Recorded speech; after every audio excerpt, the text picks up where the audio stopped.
मैं इल्जामात नहीं लगा रहा, लिख के हमें धमकी दी गई है। साजिश हो रही थी किसी तरह इमरान खान को रास्ते से हटाया जाए। मेरे ऊपर जो कहा, मैं यहां खड़ा करके मैं दुनिया में कह रहा हूं कि वो जो साइफर है, जो मुरासला है, उसके ऊपर तफ्तीश की जाए। लेटर है कहाँ? क्योंकि इसकी कॉपी जो है वो कह रहे जो पीएम हाउस वाली है वो गायब है। एक मेरे पास था और वो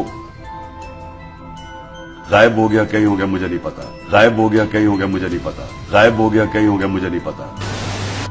अब हमने सिर्फ खेलना, नाम नहीं लेना मिला, बस सिर्फ खेलना इसके ऊपर की। आजम खान ने साइफर को एक सोची समझी साजिश करार दिया है। ज़राए के मुताबिक आजम खान ने अपने बयान में कहा है कि सियासी मकासद के लिए साइफर ड्रामा रचाया गया। यानी वज़ीर आज़म पाबंद है और साइफर क्योंकि एक ऑफिशियल डॉक्यूमेंट था, गवर्नमेंट के पास आया, it was not for public consumption. वज़ीर आज़म ने ना सिर्फ साबिक वज़ीर आज़म ने उसे इस्तेमाल किया बल्कि मैनिपुलेट किया और उससे सियासी फायदा हासिल किया। लिहाजा उन्होंने वायलेशन अपने ओथ की।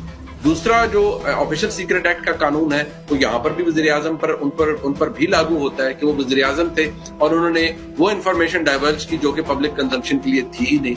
और तीसरी बात ये है कि अगर ऑफिशियल सीक्रेट एक्ट के तहत अगर उनके खिलाफ कोई कार्रवाई होती है और अगर वो प्रूव हो जाती है, कन्विक्शन हो जाती है, तो उसका नेट इम्पैक्ट ये होगा कि वो अहल नहीं रहेंगे दोबारा वज़ीर आज़म बनने के लिए, यानी दोबारा मेंबर कौमी असेंबली बनने के लिए।